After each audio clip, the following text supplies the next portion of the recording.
Assalamualaikum warahmatullahi wabarakatuh. Halo teman-teman, ketemu lagi sama aku.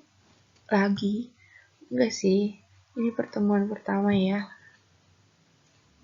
Tugas ini aku buat untuk memenuhi tugas mata kuliah fisika dengan dosen pengampu, Bapak Aryo Neldi, SPD MSI. Kenalin nih, nama aku Salwa Putri Apriana.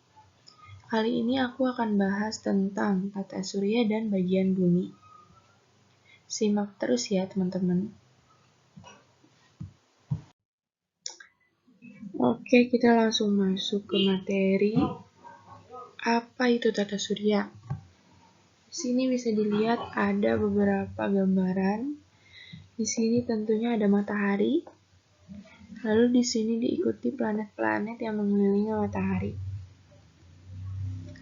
Tata surya sendiri adalah kumpulan benda langit yang terdiri atas sebuah bintang yang disebut matahari dan semua objek yang terikat oleh gaya gravitasinya. Objek-objek tersebut termasuk 8 buah planet yang sudah diketahui dengan orbit berbentuk elips. 8 planet itu ada Merkurius, ada Venus, ada Bumi, ada Mars, Jupiter, Saturnus, Uranus, Neptunus. Ada 5 planet kerdil atau katai, ada 173 satelit alami yang telah diidentifikasi dan jutaan benda langit seperti meteor, asteroid, komet, dan lain-lain. Riset. Tata surya terbagi menjadi matahari, 4 planet bagian dalam, sabuk asteroid, 4 planet bagian luar. Bagian paling luar adalah sabuk Kuiper dan piringan tersebar. Di sini ada gambaran mengenai tata surya. Bagian inti ini adalah matahari. Matahari berada di pusat semua orbit. Terdapat planet dengan ukuran lebih kecil yang lebih dekat dengan matahari. Di sini ada Merkurius, Venus, Bumi, dan lain-lain. Lalu di sini terdapat planet dengan berbagai ukuran dengan jarak yang lebih jauh.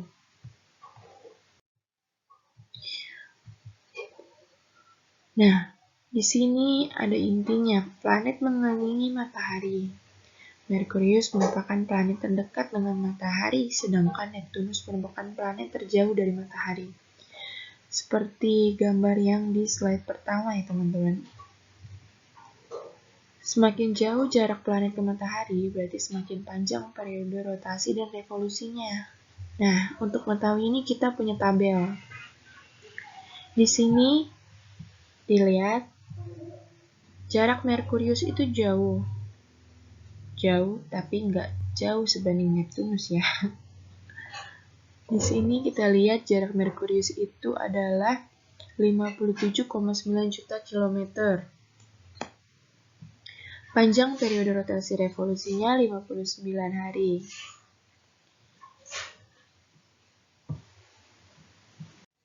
Nah, sebelum kita ulas, kita cari tahu dulu apa sih itu periode revolusi. Setiap planet mengelilingi matahari sesuai orbitnya masing-masing dalam periode yang berbeda-beda, tergantung jarak planet terhadap matahari. Periode revolusi sendiri bisa disebut sebagai 1 tahun di planet itu. Revolusi berbeda dengan rotasi. Rotasi merupakan waktu yang diperlukan planet untuk berputar terhadap porosnya.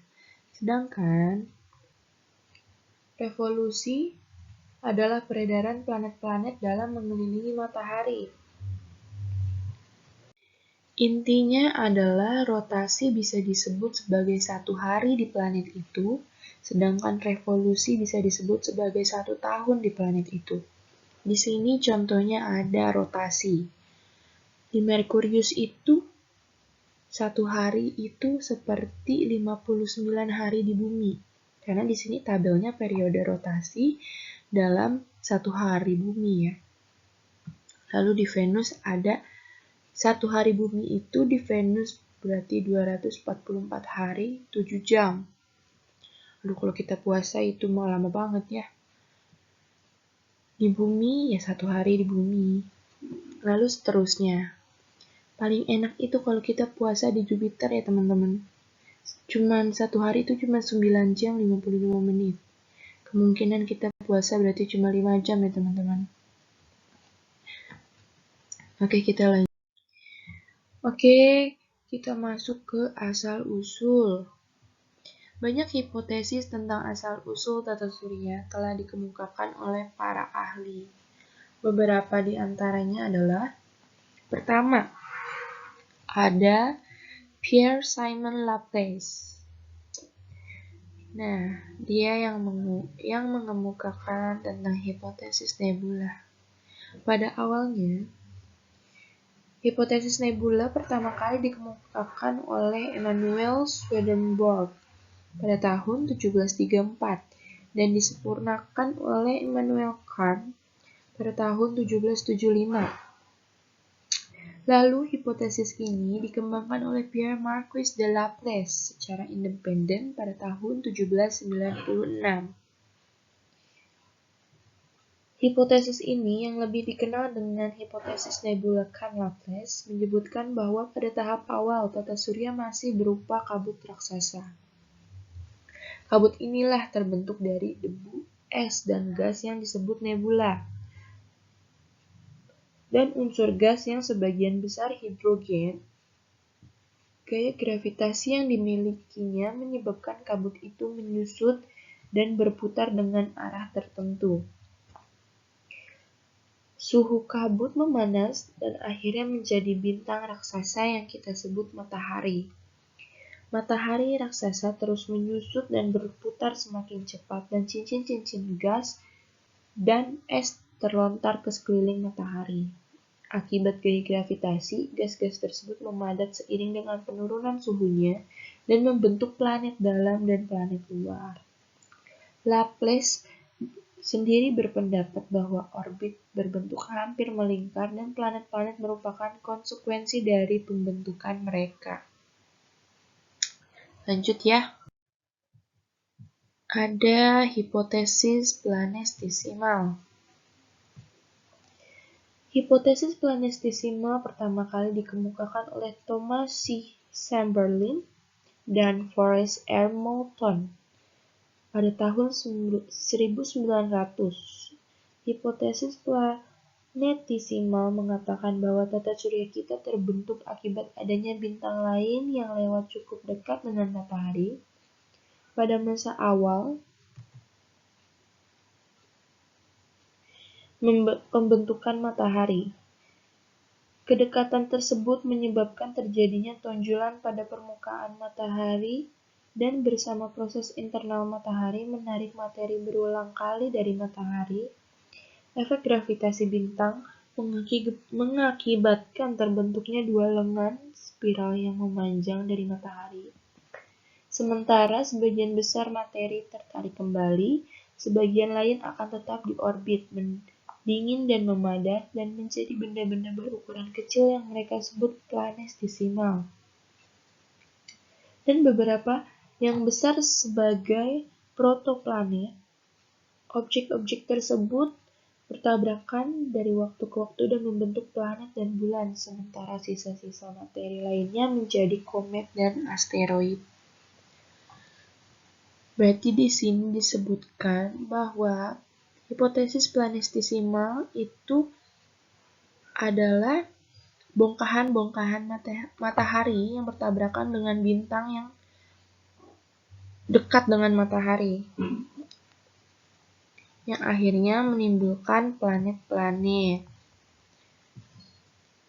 Lalu ada hipotesis pasang surut bintang. Hipotesis pasang surut bintang pertama kali dikemukakan oleh James Jeans pada tahun 1917. Planet dianggap terbentuk karena mendekatnya bintang lain kepada matahari.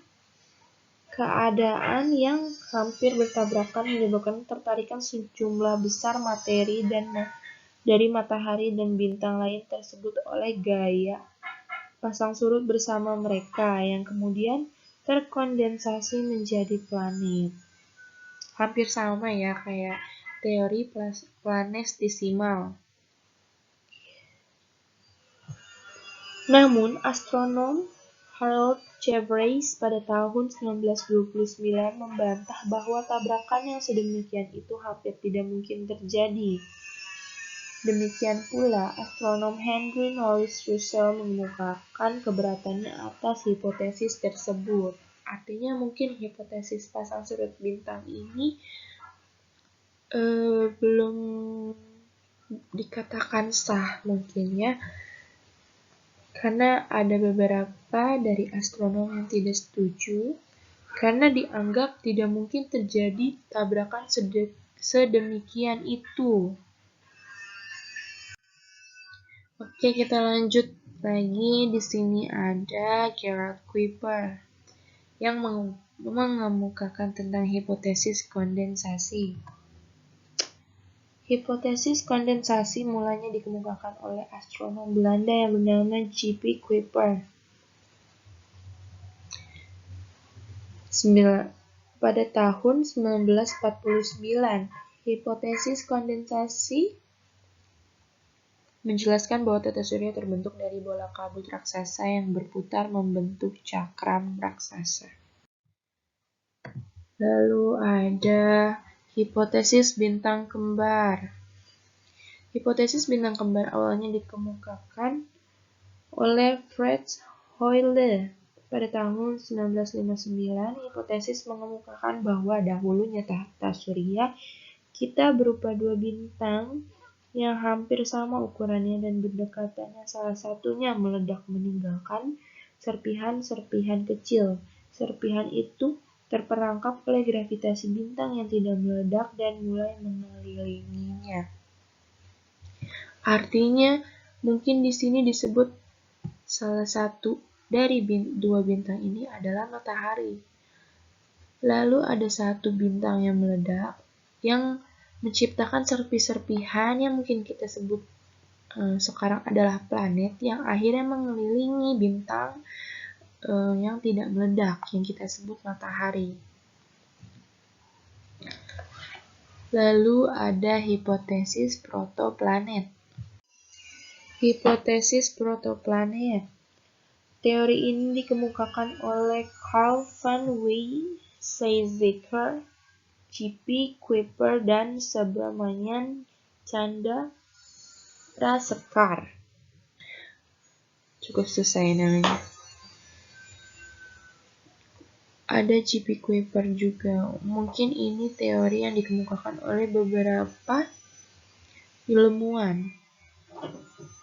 Menurut teori protoplanet, di sekitar matahari terdapat kabut gas yang membentuk gumpalan-gumpalan yang secara evolusi berangsur menjadi gumpalan padat. Gumpalan kabut gas tersebut dinamakan protoplanet.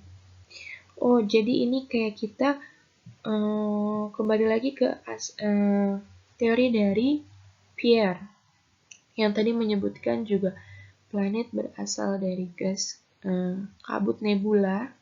Di sini juga disebutkan menurut teori protoplanet di sekitar matahari terdapat kabut gas yang membentuk gumpalan. Oke, jadi asal-usul planet ini dari beberapa ilmuwan itu menurut aku berhubungan ya. Karena teori ini mungkin secara harfiah mungkin berbeda-beda, tapi secara harfiah ini sama. Kebanyakan teori ini mengemukakan bahwa planet itu berasal dari gumpalan-gumpalan gas atau mungkin dari serpihan suatu bintang yang bertabrakan atau yang meledak. Oke. Lalu kita ke sejarah penemuan.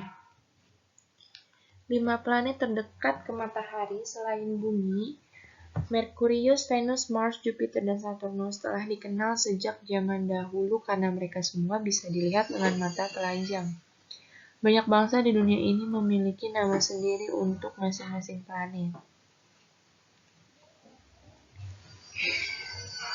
Perkembangan ilmu pengetahuan dan teknologi pengamatan pada 5 abad lalu membawa manusia untuk memahami benda-benda langit terbebas dari selubung mitologi. Galilei Dengan teleskop, refraktornya mampu menjadi mata manusia lebih tajam dalam mengamati benda langit yang tidak bisa diamati melalui mata telanjang.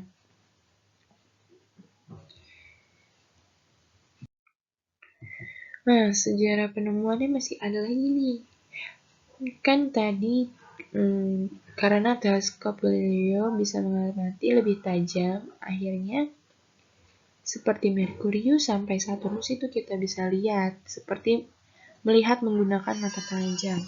Namun ada lagi nih, teleskop Galileo terus disempurnakan oleh ilmuwan lain seperti Christian Huygens yang menemukan Titan, satelit Saturnus yang berada hampir 2 kali jarak orbit bumi Jupiter.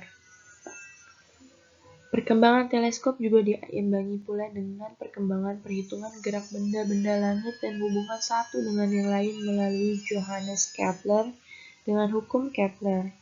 Dan puncaknya, Sir Isaac Newton dengan hukum gravitasi. Dengan dua teori perhitungan inilah yang memungkinkan pencarian dan perhitungan benda-benda langit selanjutnya. Nah, ini perkembangan teleskop juga diimbangi dengan pula dengan perkembangan perhitungan gerak benda-benda langit yang akhirnya menemukan Uranus. Ini dia gambaran Uranus. Sebenarnya kayak Saturnus ya. Saturnus itu ada cincinnya. Lalu ditemukanlahnya Neptunus. Pada tahun 1781, William Herschel menemukan Uranus. Perhitungan yang dilakukan pada orbit Uranus mendapati bahwa orbit planet tersebut terpengaruh oleh benda langit lain yang belum diketahui saat itu. Menggunakan perhitungan yang sama, pada astronom menemukan Neptunus pada 1846. Cukup jauh ya penemuannya, karena di sini Uranus itu ditemukan pada tahun 1781, sedangkan Neptunus ditemukan pada 1846. Penemuan Neptunus ternyata tidak cukup menjelaskan gangguan pada orbit Uranus. Kondisi ini memunculkan hipotesis planet lain, planet X, yang masih belum ditemukan. Pencarian tersebut berujung pada penemuan Pluto pada 1930 oleh Cecil Tombaugh. Pada saat Pluto ditemukan, objek tersebut hanya diketahui sebagai satu-satunya objek antariksa yang berada di luar orbit Neptunus. Pada 1978, Charon, satelit terbesar yang mengelilingi Pluto, ditemukan. Charon ditemukan melalui analisis piringan fotografik yang menunjukkan adanya benjolan di sisi Pluto. Mungkin nanti kita akan belajar sedikit-sedikit tentang Pluto. Lalu di sini ada struktur. Ini ilustrasi skala ya. Komponen utama sistem tata surya adalah matahari. Seperti yang di awal, planet mengelilingi matahari. Hampir semua objek-objek besar yang mengorbit matahari terletak pada bidang edaran bumi yang umumnya dinamai ekliptika.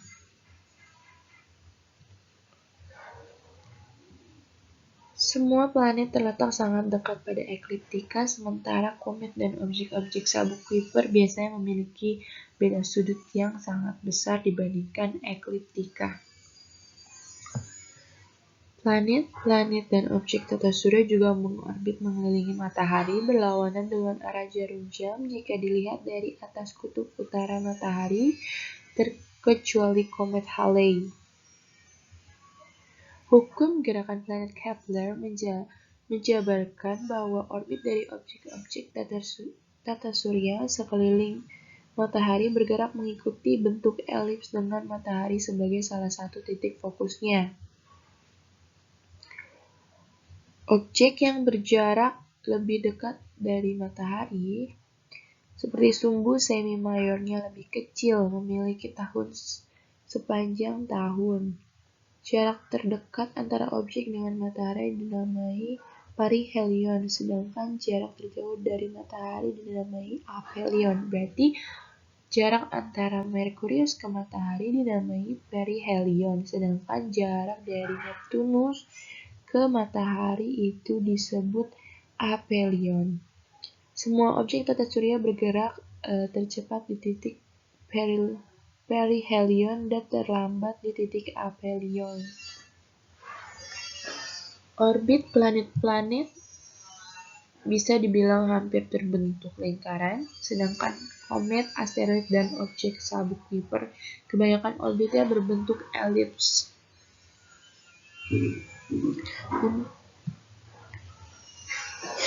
Untuk mempermudah representasi, kebanyakan diagram tata surya menunjukkan jarak antara orbit yang sama atau satu dengan lainnya.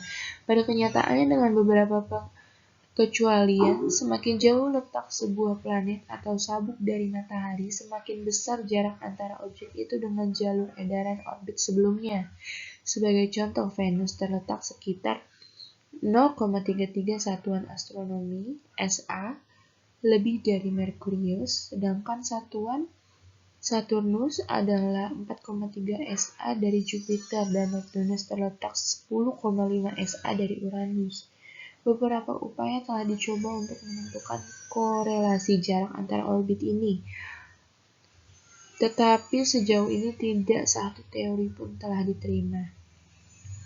Hampir semua planet di tata surya juga memiliki sistem sekunder, kebanyakan adalah benda pengorbit alami yang disebut satelit.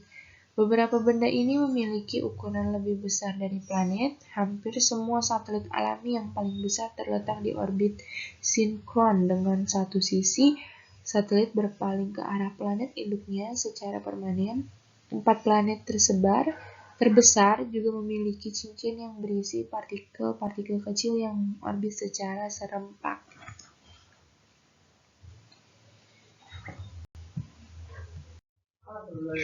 Nah, di sini ada zona planet lagi. Di sini ada gambaran dari tata surya. Dilihatnya titik-titik ini. Di sini yang bagian cincin paling luar ini disebut the Kuiper Belt. Itu bahasa Inggrisnya, bahasa Indonesianya adalah sabuk Kuiper. Di sabuk Kuiper ini ada Pluto. Mungkin ini adalah planet paling jauh ya, Pluto. Dibandingkan Neptunus, mungkin ini ada Neptunus, ada Uranus, ada Saturnus. Lalu sampai ujungnya di sini ada matahari. Nah, di sini selain ada sabuk Kuiper, di sini ada sabuk asteroid. Mungkin ini yang memisahkan ya. Di sini kan ada inti bumi, di sini ada Merkurius, ada Mars, lalu ada bumi, lalu ada Jupiter. Oh, kebalik. Di sini ada Merkurius, di sini ada Venus, di sini ada bumi, lalu di sini ada Mars. Lalu di sini ada sabuk asteroid yang memisahkan, lalu ada planet Jupiter, Saturnus, Uranus, lalu Neptunus, dan paling di luar ini di sabuk Kuiper ada Pluto.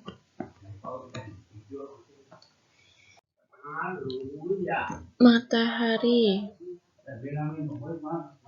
Nah, ya mungkin ini gambaran matahari ya. Mungkin selama ini kita lihat matahari kecil. Matahari adalah bintang induk tata surya dan merupakan komponen utama sistem tata surya. Bintang ini berukuran 332.830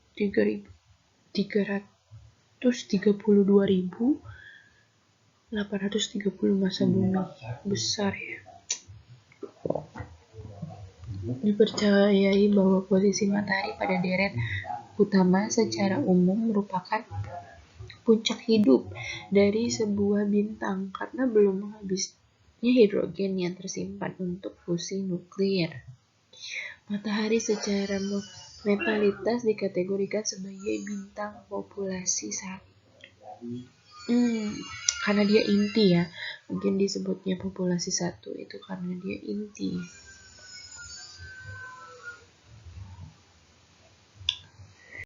Lalu ada planet-planet bagian luar. Sebenarnya ini planet bagian dalam ya harusnya. Salah. Planet-planet bagian dalam. Dari kiri ke kanan. Merkurius, Venus, Bumi, dan Mars. Ini ukuran menurut skala. Jadi kita bisa tahu dari skala ini kalau Merkurius itu lebih kecil dibandingkan Venus dan Bumi. Sedangkan kalau Mars itu lebih besar dari Merkurius, tapi dia juga lebih kecil dibanding Venus dan Bumi. 4 planet bagian dalam atau planet kebumian memiliki komposisi batuan yang padat, hampir tidak mempunyai satelit dan tidak mempunyai sistem cincin.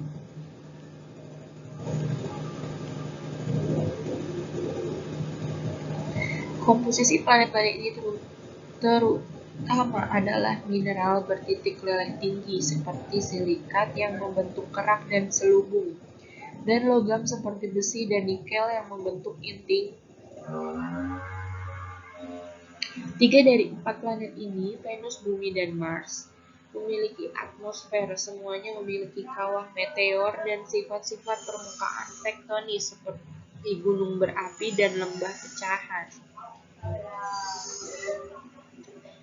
Berarti di sini hanya Merkurius yang tidak memiliki atmosfer. Mungkin dia hanya benar-benar bebatuan. Jadi di sini seperti Venus, Bumi, dan Mars itu dia punya semacam gunung. Ya mungkin kita nggak tahu ya. Mungkin di sana ada kehidupan atau makanya sempat ada yang bilang kalau kita ini bisa tinggal di Mars atau ada salah satu penemuan yang mencoba ada satu project untuk menanam pohon di planet Mars ya kalau nggak salah ya. Di planet Mars itu ada uji coba untuk penanaman dan berhasil. Itu kalau nggak salah sih ya yang pernah saya baca, saya dengar. Planet yang letaknya di antara matahari dan bumi, Merkurius dan Venus, disebut juga planet inferior. Lalu ada Merkurius. Cantik banget ya. Merkurius berjarak 0,4 SA dari matahari, adalah planet terdekat dari matahari serta juga terkecil dengan massa 0,055 Bumi.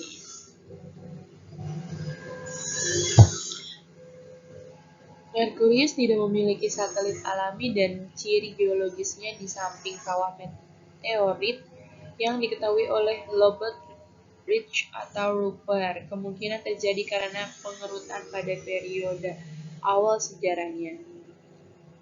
Atmosfer Merkurius yang hampir bisa diabaikan terdiri dari atom-atom yang terlepas dari permukaan karena semburan angin surya. Besaran inti besi dan tipisnya kerak Merkurius masih belum bisa dapat diterangkan. Menurut dugaan hipotesis, lapisan luar planet ini terlepas setelah terjadi tabrakan raksasa dan perkembangan akresi penuhnya terhambat oleh energi awal matahari. Lalu ada Venus. Venus ini berjarak 0,7 SA dari matahari, berukuran mirip bumi, 0,815 massa bumi. Mirip tapi mungkin sedikit lebih kecil ya. Planet ini memiliki selimut kulit silikat yang tebal dan berinti besi. Atmosfernya juga tebal dan memiliki aktivitas geologi. Akan tetapi planet ini lebih kering dari bumi dan atmosfernya 9 kali lebih padat dari bumi. Mungkin kita nggak bisa kali ya hidup di sini. Apalagi Venus adalah planet terpanas dengan suhu permukaan mencapai 400 derajat Celcius. Aduh, itu kita gosong. Kita itu masak telur di depan juga matang ya. kemungkinan besar disebabkan jumlah gas rumah kaca yang terkandung di dalam atmosfer. Disebutkan juga tadi atmosfernya padat. Jadi kemungkinan kita mungkin nggak akan bisa bernafas di situ ya. Sejauh ini, aktivitas geologis Venus belum dideteksi, tetapi karena planet ini tidak memiliki medan magnet yang bisa mencegah habisnya atmosfer, diduga sumber atmosfer Venus berasal dari gunung berapi. Lalu ada planet tercinta kita ini yang kita tinggali, Bumi, Earth. Bumi berjarak 1 SA dari Matahari, adalah planet bagian dalam yang terbesar dan terpadat, satu-satunya yang diketahui memiliki aktivitas geologi dan satu-satunya planet yang diketahui memiliki makhluk hidup. Dari gambar ini pun kita sudah tahu ya, planet ini 70% mengandung air dan 30% mengandung daratan. Ditutupi hidrosfernya yang cair adalah khas di antara planet kebumian dan juga merupakan satu-satunya planet yang diamati memiliki lempeng tektonik.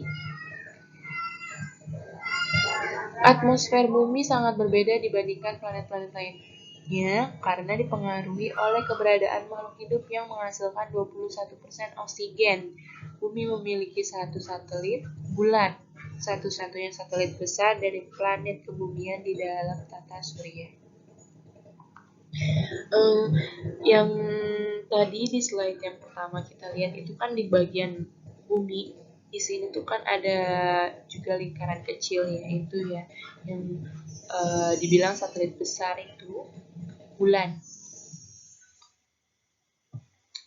Hidrosfernya yang cair adalah khas di antara planet-planet kebumian. Nah,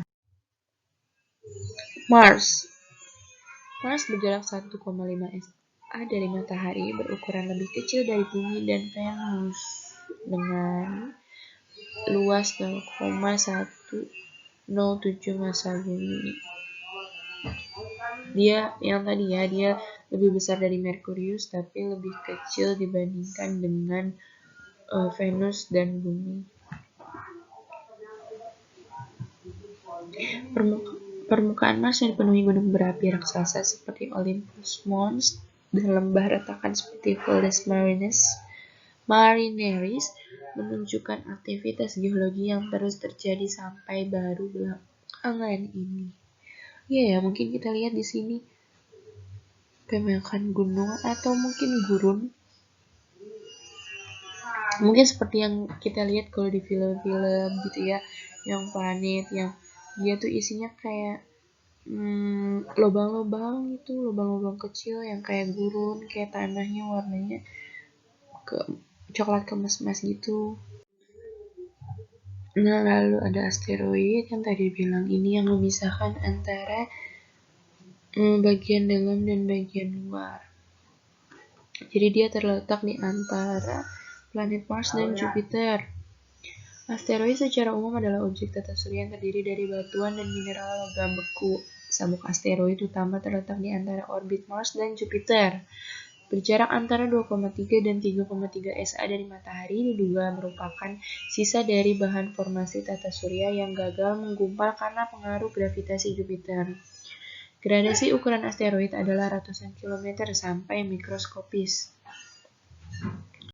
Semua asteroid kecuali Ceres yang terbesar diklasifikasikan sebagai benda kecil tata surya. Sabuk asteroid terdiri dari beribu-ribu mungkin jutaan objek yang berdiameter 1 km seperti Ceres. Tadi disebutkan ya Ceres itu berjarak 2,77 SA, adalah benda terbesar di sabuk asteroid dan diklasifikasikan sebagai planet Katai. Diameternya adalah sedikit kurang dari 1000 km, cukup besar untuk memiliki gravitasi sendiri untuk menggumpal membentuk bundaran. Ceres dianggap sebagai planet ketika ditemukan pada abad ke-19 tapi direklasifikasi menjadi asteroid pada tahun 1850. Setelah observasi lebih lanjut, menemukan beberapa asteroid lagi. Ceres reklasifikasi lanjut pada tahun 2006 sebagai planet Katai. Pada intinya, Ceres masih termasuk kepada bagian dari sabuk asteroid. Lalu kita ke planet bagian luar. Dan di sini ada Jupiter, ada Saturnus, ada Uranus, lalu ada Neptunus. Raksasa gas dalam tata surya dan matahari berdasarkan skala. Keempat planet luar yang disebut juga planet raksasa gas atau planet Jovian secara keseluruhan mencakup 99% massa yang mengorbit matahari. Jupiter dan Saturnus sebagian besar mengandung hidrogen dan helium. Uranus dan Neptunus memiliki proporsi es sendiri sebagai raksasa es. Mungkin itu kenapa dia berwarna biru. Karena sebagian besar proporsinya adalah es. Pada astronom mengusulkan bahwa keduanya dikategorikan sendiri sebagai raksasa es. Keempat raksasa gas ini semuanya memiliki cincin, meski hanya sistem cincin Saturnus yang dapat dilihat dengan mudah dari bumi. Oke. Makanya tadi pas yang penemuan Uranus itu kan ada cincinnya juga ya. Ya, cuman yang benar-benar jelas yang dapat dilihat itu Saturnus. Lalu kita lihat ada Jupiter. Kalau lihat planet-planet kayak gini tuh kayaknya cantik gitu ya. Jupiter 5,2 SA dengan 318 kali massa bumi adalah 2,5 kali massa dari gabungan seluruh planet lainnya. Kayaknya Jupiter ini paling besar ya dibandingkan planet-planet yang lain.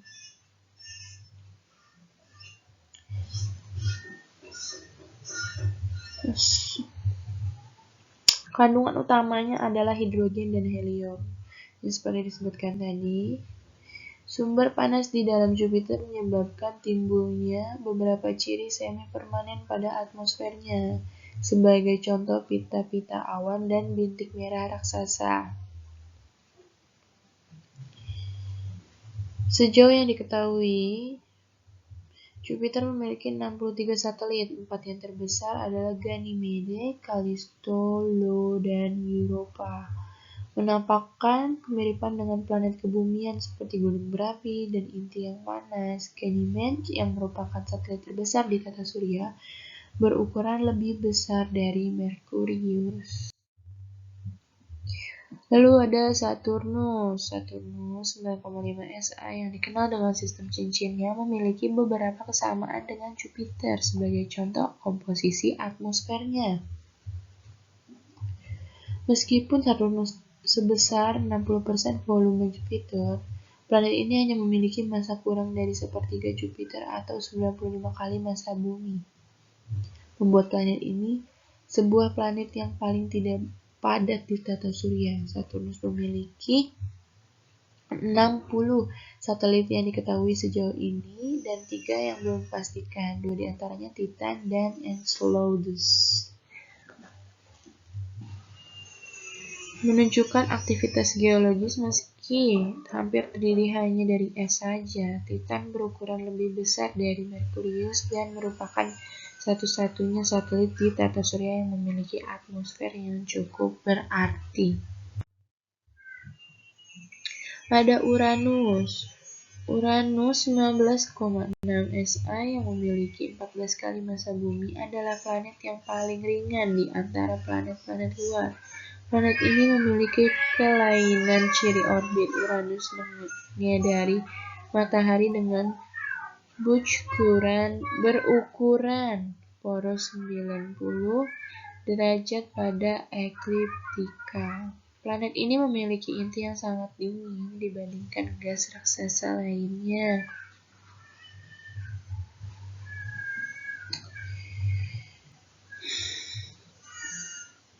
Planet ini memiliki inti yang panas. Planet ini yang sangat dingin dibandingkan gas raksasa lainnya hanya sedikit memancarkan energi panas. Uranus memiliki 27 satelit yang diketahui. Yang terbesar adalah Titania, Oberon, Ariel, dan Miranda. Nama-namanya tuh kayak karakter-karakter gitu ya. Neptunus 30 SA, meskipun sedikit lebih kecil dari Uranus, memiliki 17 kali massa bumi, sehingga membuatnya lebih padat. Planet ini memancarkan panas dari dalam, tetapi tidak sebanyak Jupiter atau Saturnus. Neptunus memiliki 13 satelit yang diketahui yang bernama Triton, geologinya aktif, dan memiliki geyser nitrogen cair. Triton adalah satu-satunya satelit besar yang orbitnya terbalik arah, retrograde. Neptunus juga didampingi beberapa planet minor pada orbitnya yang disebut Trojan Neptunus. Benda-benda ini memiliki resonansi satu persatu dengan Neptunus. Komet. Nah, ini kita belajar di sini juga ada komet. Komet adalah badan tata surya kecil, biasanya hanya berukuran beberapa kilometer dan terbuat dari es volatil. Saat sebuah komet memasuki tata surya bagian dalam, dekatnya jarak dari matahari menyebabkan permukaan esnya bersublimasi dan berionisasi yang menghasilkan koma, ekor gas, dan debu panjang yang sering dapat dilihat dengan mata telanjang. Oke, itu yang mungkin kita bilang bintang jatuh kali ya.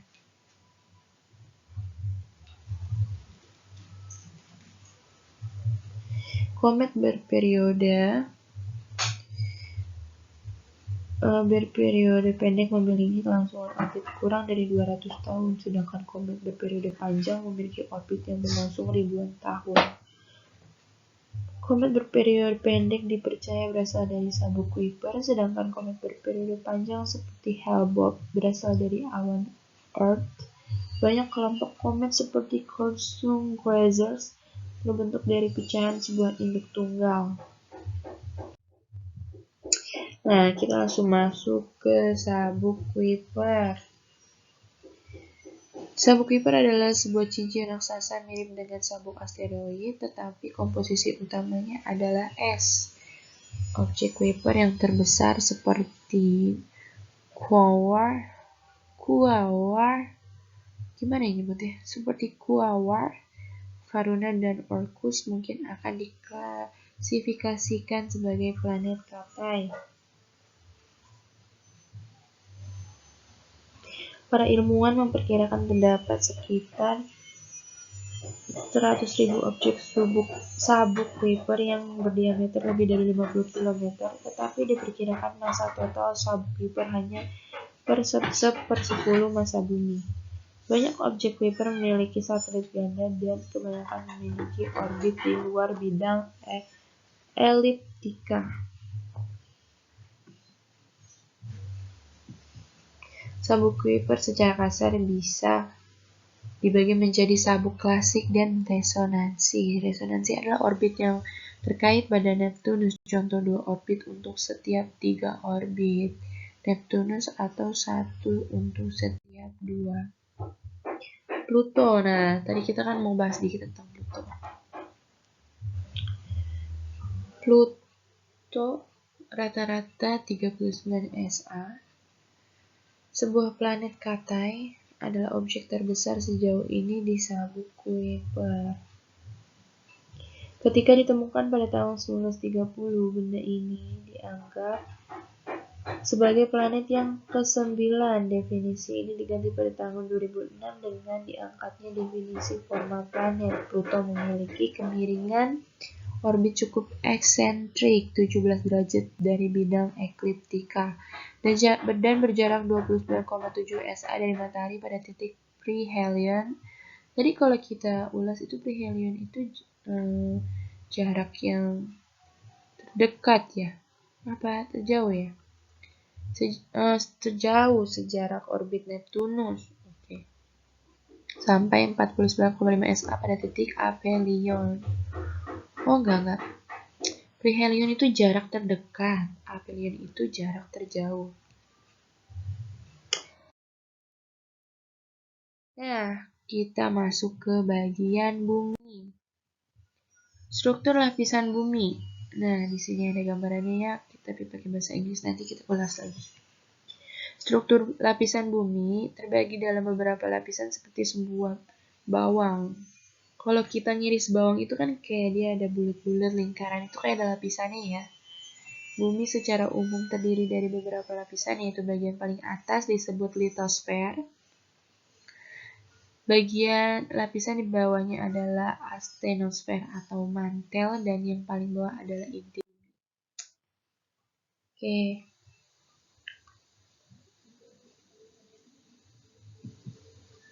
Nah, di sini ada lapisan bumi. Ini mungkin gambaran lebih jelasnya ya. Oke. Pertama ini ada kerak bumi atau yang tadi disebut litosfer ya. Kerak bumi adalah lapisan terluar bumi yang terbagi menjadi dua kategori, yaitu kerak samudra dan kerak benua. Kerak samudra mempunyai ketebalan sekitar 5-10 km, sedangkan kerak benua mempunyai ketebalan sekitar 20-7 km. Penyusun kerak samudra yang utama adalah batuan basalt, sedangkan batuan penyusun kerak benua yang utama adalah granit, yang tidak sepadat batuan basalt. Kerak bumi dan sebagian mantel bumi membentuk lapisan litosfer dengan ketebalan total kurang dari 80 km. Oke, berarti ini kalau litosfer itu antara kerak bumi dan sebagian dari lapisan mantel ya. Temperatur meningkat 30 derajat Celcius setiap kilometer, namun gradien panas bumi akan semakin rendah pada lapisan kerak yang lebih dalam. Unsur-unsur kimia utama pembentuk kerak bumi adalah oksigen 46,6%, silikon 27,7%, aluminium 8,1%, besi 5%, kalsium 3,6%, natrium 2,8%, kalium 2,6%, dan magnesium 2,1%. Lalu di sini ada mantel bumi yang kalau kita lihat itu ukurannya dia lebih dalam ya. Merupakan lapisan yang menyelubungi inti bumi dan merupakan bagian terbesar dari bagian bumi, sekitar 83,2% dari volume dan 67,8% dari keseluruhan massa bumi. Terdiri dari material yang cair, sering pula selubung bumi disebut sebagai lapisan astenosfer. Lapisan ini merupakan tempat terjadinya pergerakan lempeng yang disebabkan oleh gaya konveksi atau energi panas bumi. Pergerakan tersebut sangat mempengaruhi bentuk muka bumi serta proses geologi lainnya seperti pergeseran benua dan pembentukan rantai pegunungan.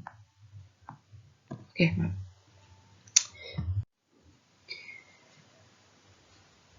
Ketebalan selubung ini berkisar 2.883 km. Densitasnya berkisar dari 5,7 gram per sisi dekat dengan inti dari 3,3 gram sisi di dekat kerak bumi. Pada wilayah selubung bagian atas akan mulai terbentuk intrusi magma yang diakibatkan oleh batuan yang menyusut dan meleleh. Oke, ini nih bagian kayak tanah, terus kayak pegunungan gitu ya. Lalu ada inti luar. Nah, sebenarnya inti bumi itu ada dua, inti dalam dan inti luar. Inti bumi terletak pada kedalaman sekitar 2.900 km dari dasar kerak bumi sampai ke pusat bumi. Inti bumi dapat dipisahkan menjadi inti bumi bagian luar dan inti bumi bagian dalam. Batas antara selubung bumi dan inti bumi ditandai dengan penurunan kecepatan gelombang P secara drastis dan gelombang S yang tidak diteruskan.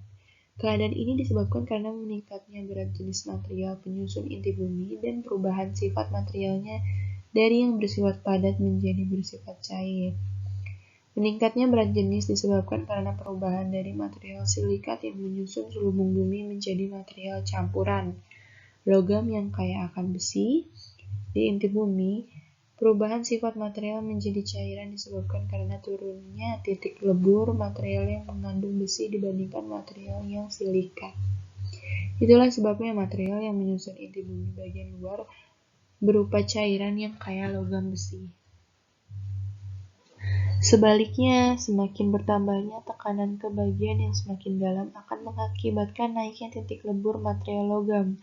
Hal ini menyebabkan material yang menyusun inti bumi bagian dalam merupakan material logam yang bersifat padat. Komposisi material penyusun inti bumi diketahui dengan perkiraan bahwa unsur besi merupakan unsur yang banyak dijumpai pada kerak batuan penyusun kerak bumi. Dengan meningkatnya berat jenis pada batuan yang makin dalam letaknya, maka kadar besi juga akan semakin meningkat sehingga pada selubung bumi mempunyai kemungkinan mengandung kadar besi yang lebih besar daripada kerak bumi. Berat jenis inti bumi bagian luar yang disusun oleh material kaya besi yang cair sama dengan berat jenis besi dalam keadaan cair. Karena inti bumi bagian dalam disusun oleh material kaya besi yang padat, maka batas antara inti bumi bagian luar dan inti bagian dalam mempunyai temperatur sama dengan titik lebur besi pada tekanan di tempat tersebut. Selain itu, komposisi meteoroid yang dijumpai mengandung logam besi dan nikel sebanyak sekitar 7% sampai 8%, sehingga diperkirakan material logam penyusun inti bumi adalah unsur besi dan nikel. Nah, sedikit sih ya untuk tambahan, mungkin ayo kita sama-sama menghemat energi yang seperti yang kita tahu sekarang ini sedang viral ya. Tapi kita juga nggak boleh menelan bulat-bulat suatu informasi dari media sosial. Ada suatu video amatir yang memperlihatkan beberapa ilmuwan dari NASA yang mengatakan bahwa bumi sedang dalam keadaan krisis. Kita juga tahu sekarang bumi ini temperaturnya itu cukup panas. Apalagi nih kita perempuan aja siang itu males banget keluar karena panas banget ya. Panasnya benar-benar panas sampai bikin kulit gosong. Itu disebabkan akibat pemanasan global warming, yang tercipta karena banyaknya barang-barang yang dibuat atau dijalankan dengan menggunakan bahan fosil. Nah, kenapa bumi kita sekarang ini panas? Ya, setahu saya itu karena lapisan ozon di atmosfer kita itu semakin menipis. Akibatnya matahari langsung mengenai bumi karena atmosfernya itu semakin menipis. Akibat dari lapisan ozon yang menipis tadi itu. Akibat dari seperti AC, ya pendingin ruangan, sebagai macamnya. Itu yang membuat lapisan ozon menipis. Makanya kita berdingin-dingin ria di dalam ruangan menggunakan AC, tapi ternyata dengan menggunakan AC itu kita mempertipis lapisan ozon yang akhirnya membuat bumi kita ini gersang panas. Akhirnya banyak kan kemarau di mana-mana. Seperti banyak juga sungai atau laut yang akhirnya mengering. Kita doakan aja dan kita terus berusaha untuk menghemat energi, mengurangi elektronik yang berasal atau menggunakan dari energi fosil. Oke, mungkin segitu dari saya. Terima kasih atas perhatiannya. Wassalamualaikum warahmatullahi wabarakatuh. Semoga kita selalu dilindungi oleh Yang Maha Kuasa. Terima kasih. Dadah.